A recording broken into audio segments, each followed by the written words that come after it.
एक बार की बात है, महात्मा बुद्ध के शिष्य आनंद कहीं जा रहे थे। रास्ते में उन्होंने देखा कि एक बूढ़ा व्यक्ति एक चट्टान पर बैठा रो रहा है।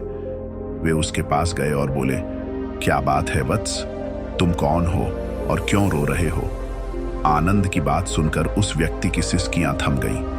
वह अपने आंसुओं पोंछता हुआ बोला, मैं पास के गांव का रहने वाला एक बदनसीब व्यापारी हूं। मैं जो भी काम करता हूं वह बिगड़ जाता है।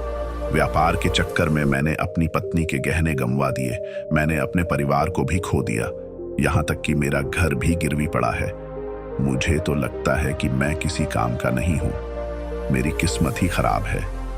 उसकी बात सुनकर आनंद बोले, तुमसे किसने कहा वत्स कि तुम्हारी किस्मत खराब है? जरा मैं भी तो जानूं कि तुम्हारी किस्मत में क्या खराबी है। वह व्यक्ति बोला, पहले मैं खेती करता था, पर हर साल उसमें घाटा होता था। कभी सूखा पड़ जाता तो कभी ज्यादा बारिश के कारण फसल बर्बाद हो जाती। इससे परेशान होकर मैंने व्यापार करने का निश्चय किया। मैंने पत्नी के गहने बेचकर अपना व्यापार शुरू किया, लेकिन मेरा व्यापार नहीं चला। शुरू में परिवार वालों ने मेरा साथ दिया, लेकिन जैसे जैसे मुझे नुकसान होने लगा, मेरे परिवार वाले भी मुझसे दूर हो गए। मैं यह सब उनके लिए ही कर रहा था, लेकिन अब वे लोग मुझे देखकर नजरें फेर लेते हैं और मुझे ही मेरे परिवार की दुर्दशा का जिम्मेदार ठहराते हैं।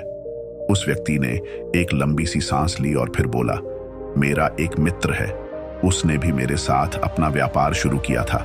उसका व्यापार अच्छा चल रहा है। वह जब भी मेरे घर आता है तो अपनी सफलता की कहानियां सुनाता है। उसकी बातें सुनकर मेरे घर वाले भी कहते हैं कि उसे देख और कुछ सीख। हमें तो लगता है कि तेरे वश का कुछ भी नहीं है।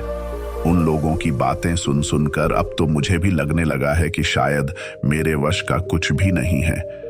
अब तो मुझे अपना जीवन ही व्यर्थ लगने लगा है। मेरे मन में ख्याल आता है कि अपना जीवन समाप्त कर लूं। मैं यहाँ आया भी इसी इरादे से था, लेकिन हिम्मत नहीं कर पाया, इसीलिए यहाँ एकांत में बैठा विलाप कर रहा था।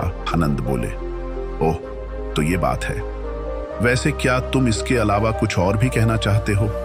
उनकी बात सुनकर वह व्यक्ति बोला, एक ओर मेरा हर काम खराब हो जाता है, दूसरी ओर मेरा मित्र है जो हर समय मुझे नीचा दिखाने का प्रयत्न करता रहता है। मुझे समझ में ही नहीं आता है कि मैं क्या करूं। आनंद बोले, क्या तुम अपने मित्र की बातें सुनकर दुखी हो जाते हो? हाँ, मैं उसकी बातें सुनकर स्वयं दुखी हो जाता हूं, उस व्यक्ति ने जवाब दिया। आनंद ने पूछा, तुम्हें किस बात का दुख होता है? अपने असफल होने का या फिर मित्र के सफल होने का? उनका सवाल सुनकर वह व्यक्ति एक पल के लिए सोच में पड़ गया। फिर वह बोला, अगर सच कहूं तो मुझे अपने असफल होने का उतना दुख नहीं होता है जितना कि मित्र के सफल होने का होता है। अर्थात यदि तुम्हारा मित्र असफल हो जाए तो तुम्हें खुशी होगी? आनंद ने प्रश्न किया। वह व्यक्ति बोला, हाँ, मुझे बहुत खुशी होगी। इसका मतलब है कि तुम्हारी खुशी तुम्हारे मित्र पर निर्भर है। आनंद बोले, अगर वह चाहे तो तुम्हें खुश कर सकता है और अगर वह चाहे तो तुम्हें दुखी कर सकता है। तुम स्वयं से न तो खुश हो सकते हो और न ही दुखी हो सकते हो।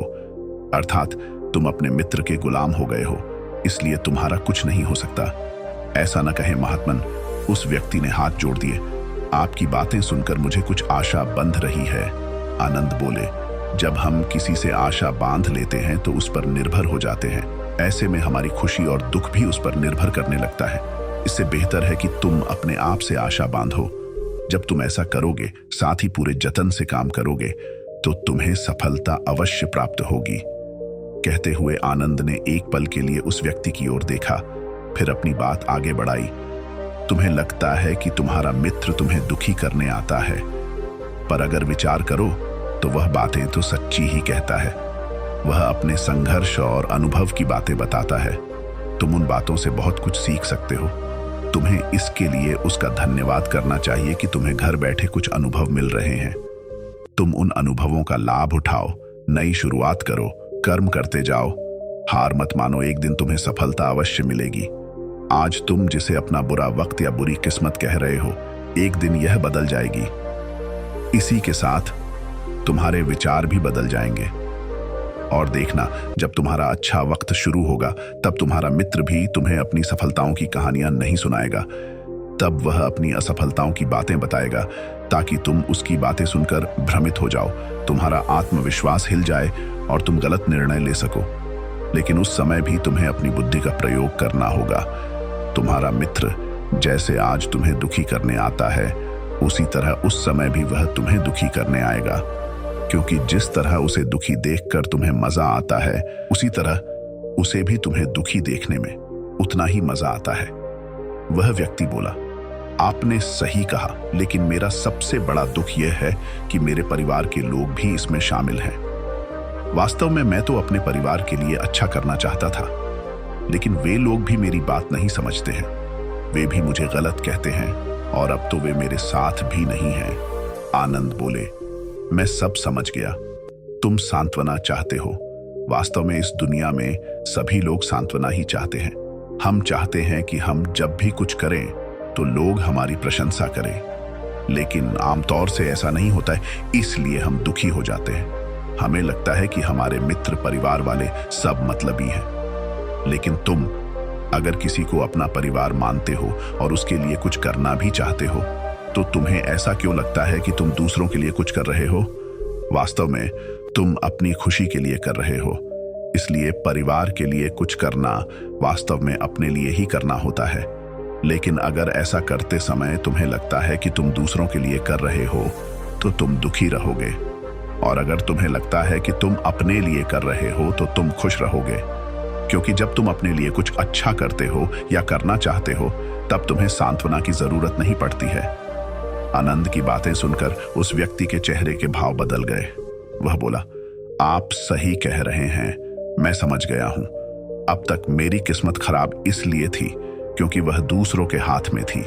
अब मैं अपनी किस्मत को अपने हाथ में रखूंगा।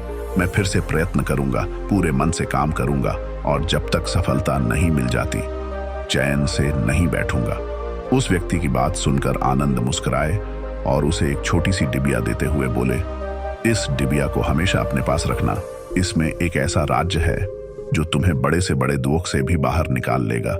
लेकिन इसे तभी खोलना जब तुम्हारे जीवन में कोई रास्ता न सुझाई दे और तुम्हें लगे कि सब व्यर्थ है, यह दुनिया व्यर्थ है और यहाँ रहना भी व्यर्थ है।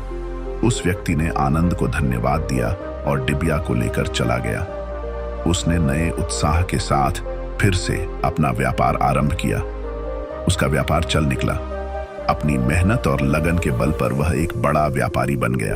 परिवार वाले भी उसके साथ आ गए और उसका जीवन हंसी खुशी बीतने लगा। अब वह भूतकाल का रोना छोड़ चुका था। वह भविष्य काल की भी चिंता नहीं करता था, बस अपने वर्तमान को संवारने में लगा रहता था। और जो कुछ भी वह करता था, वह अपने लिए करता था, अपनों के लिए करता था। इसलिए वह प्रसन्न था। उसके जीवन में अब कोई दुख नहीं था। लेकिन वक्त हमेशा एक जैसा नहीं रहता है, वह बदलता रहता है। उसके जीवन में भी बदलाव आया। एक दिन उसके राज्य पर पड़ोसी राजा ने चढ़ाई कर दी। उसने इस राज्य पर अपना कब्जा कर लिया। उसके सैनिकों ने चारों ओर लूटमार मचा दी। उन्होंने व्यापारी का सारा धन लूट लिया। उसके घर में आग लगा दी। जान बचाने के लिए उसे अपने परिवार के साथ वहां से भागना पड़ा। वह व्यक्ति अपने परिवार के साथ कई दिनों तक इधर उधर भटकता रहा। वह दाने दाने को मोहताज हो गया। उसका बच्चा बीमार हो गया। इलाज के अभाव में वह तड़पने लगा। यह देखकर उसका हृदय चीत्कार कर उठा। वह कैसे अपने बच्चे का इलाज कराए? उसके पास तो खाने के लिए भी पैसे नहीं थे। ऐसे में उसे एक बार फिर निराशा ने घेर लिया। उसे लगने लगा कि उसका जीवन व्यर्थ है, सारी दुनिया व्यर्थ है, किसी भी बात का कोई मतलब नहीं है। भले ही आप जीवन में कितना भी कुछ कर लो, कितनी भी सफलता हासिल कर लो, पर अंततः यह जीवन समाप्त ही होता है। तो फिर ऐसे में जीवित रहने का क्या फायदा? इससे तो अच्छा है कि वह अपना जीवन समाप्त कर ले। लेकिन तभी उसके दिमाग में आनंद की दी हुई डिबिया कौंध उठी। उसने उत्सुकता के साथ उसे खोला। डिबिया के भीतर एक पर्ची रखी हुई थी। पर्ची पर कुछ लिखा हुआ था।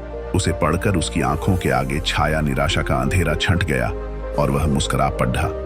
पर्ची पर लिखा हुआ था, यह समय भी बीत जाएगा।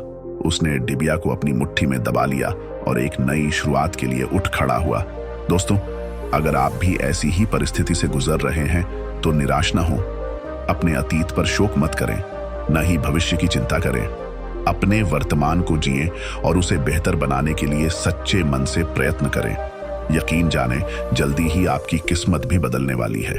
दोस्तों, आपको ये कहानी कैसी लगी? अगर ये कहानी पसंद आई हो तो चैनल को लाइक और सब्सक्राइब कीजिए और बेल आइकन को दबाना ना भूलिए। मिलते हैं आपसे एक नए वीडियो में।